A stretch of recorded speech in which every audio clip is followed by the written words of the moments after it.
Good morning, family. This is Leontini. This is Sunday, and this is Black History 365. Today, I'm going to share a little bit of information about the Black Jockey, the Kentucky Derby, our family connections, and those genetic memories and whispers that come to all of us, and we can't explain why they do. If you are very active in ancestry and genealogy and epigenetics, this video will make more sense to you because we always talk about those genetic whispers. Some people just think that they can swab the inside of their cheek, send it off to one of the organizations, the DNA organizations, and they'll send you back all of your cousins. But it's much deeper than that because we're not just inheriting brown eyes, long hair, height, the physical attributes. We're also inheriting what I would say the code words etched in our DNA to show us the way. And those are whispers that we call in genealogy from the ancestors. So if you have African ancestry, European ancestry, doesn't matter what it is, those whispers are going to come through you. So if my fourth great-great-grandmother was European, I'm going to get whispers from her. If she was Latin, I'm going to get whispers from her. So that's why it's important when you have your cultural identity and your family that those whispers are forever. It's not just that you go out and you create children and hope things work out for the best. We all do that. But there's a significant part about unraveling who we are, and it's etched in our DNA. So I just wanted to give you that little bit of information before I go forward with the next presentation, because I'm going to try to tie together those connections, make it fun, make it interesting. So I'm going to talk a little bit today about the Black Jockey and the Black Lawn Jockey. When I was a kid, and even today, if I would see someone, their home, and in front of the yard or the driveway, there was a little black lawn jockey.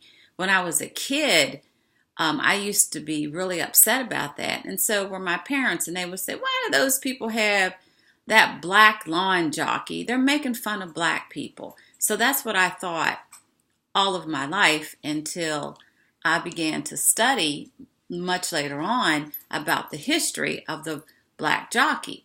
And one of the reasons that people had, now some of them knew, some of them didn't, of course, because during that period of time when we started thoroughbred horse racing in this nation, with the Triple Crown, with the Kentucky Derby, the top jockeys in the world were black men. They were black jockeys.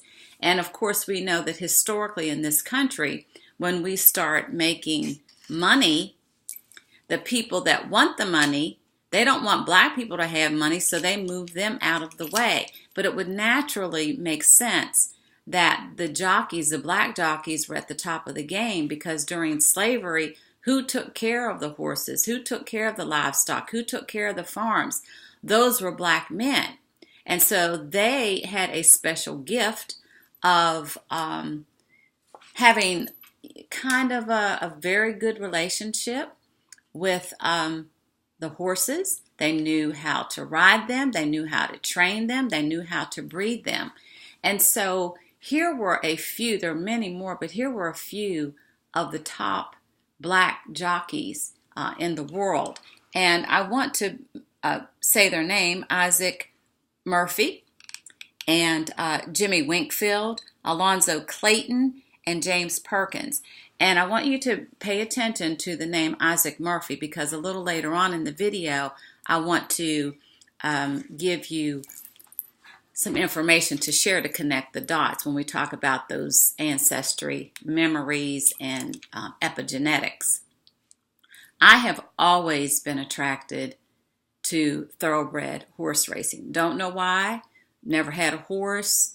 I've only been on a horse a few times. Now my brother Roderick, who we call Beaver, he knows how to ride, and he goes to the rodeo and the black rodeo and takes his grandson. He's been doing it for years.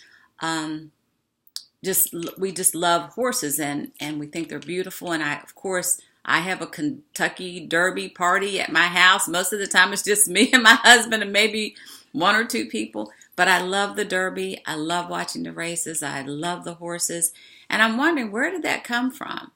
And probably, my answer now is someone in my genetic history, one of my ancestors, must have been involved back in the past and passed that on to me. Like many of us, sometimes we ask, why do I do certain things? Why do I like certain things? I always say that we are spare parts of those who came before us, so they gave us part of their memory, and sometimes that's why we like certain things or don't like certain things. And I'll share another story with you that kind of confirms what I'm saying. My oldest daughter, Whitney, when she was about 7 years old, we lived in Morgantown, and she came home from school one day and she said, "Mommy, I would like to learn how to ride a horse." And so I said, "Okay, sweetie," thinking, all right, let me see what we can do.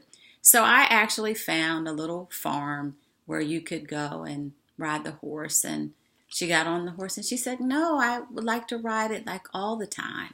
So then I signed her up for lessons, riding lessons, which she took for over a year. And she was even involved in the competition. Lau and I took her to Pennsylvania, and she had her little hat on and a little outfit, and she was so cute. But her horse's name was Sassy. She groomed Sassy. She had a great teacher. But where did that come from? And I would say that it was etched. It's etched in her epigenetics, because none of us had horses. I didn't have a horse, or family. No one did. So that's something that if your child is interested in something that might not be within your daily ritual, it might come from the past, that someone in your family tree is nudging them to carry on that tradition.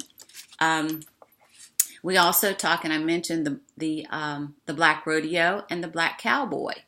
We always think of those black westerns, and in Hollywood they've made them all white. But the Black Cowboy, the original cowboy, was black. So we do ourselves a disservice if we don't understand the history of our families. And it takes time, it takes research, it takes reading, but it's really worth doing. So I think that my connection, honestly, comes from my genetic legacy to the Clay family. As you know, I've mentioned it several times and done pretty extensive research that my Clay family is not just the African American Clays, but the Clays from Kentucky and Virginia, that I am a descendant and a cousin to the Clays from Kentucky. And so the Clay family in Kentucky, they were always involved in horse racing and in thoroughbred racing. One of the individuals, again, I want you to pay attention to naming patterns, because in genealogy and ancestry research, we always pay attention to names, because those are our signals that we're on the right track. And so one of the individuals in the Clay family, her name was Josephine Russell Clay. Maiden name was Russell. And she was known as the world's most successful horse breeder. And that horse breeding took place in Lexington, Kentucky at Ashland, the home of Henry Clay. So the family, the Russell family, was originally from Culpeper. And of course, that's where a lot of my family is from, Madison County, Orange County, and Culpeper. Josephine's legacy, which I think is really an interesting one, is that she had a horse, and she sold the horse, and the horse's name was Riley. And in 1890, that horse won the Kentucky Derby. And the jockey, remember I told you to pay attention to names? The jockey's name was the top jockey, and that was Isaac Murphy. One of my best friends and genealogist is Shelley Murphy. So who knows? Isaac Murphy might be her relative as well. So here's a book, one of my favorite books. Of course, I have a lot of them on the Clay family. I've done a lot of research. But this is a book that I purchased on the life of Josephine Clay. And if you can see on the front, that's her. And the gentleman, I'm not sure of his identity, but he's clearly an African-American gentleman. Because during that time, as I told you, the horsemen, the jockeys, they were black men. Those were the ones, they were the top. And then here's a picture of Josephine Russell Clay. And to conclude, each year at Montpelier, there are the Montpelier races, and they're held the first Saturday in November, and we always attend. So if you're not busy, make sure that you come. It's a lot of fun. And this year, just starting, I think it was a few weeks ago, at Montpelier, they're honoring the legacy of the Black Jockeys, and those in particular who were in Orange County and who worked for Mrs. DuPont at the Montpelier estate. So it's worth your time to go and see that exhibit. That's all that I have for today, but one of the things that I always want to make you keenly aware of in your research is connecting the dots. Your ancestors are telling you they want you to know the truth, they want you to share the truth, and they want you to preserve the truth. So with that said, go out, have a great Sunday, and I will see you later.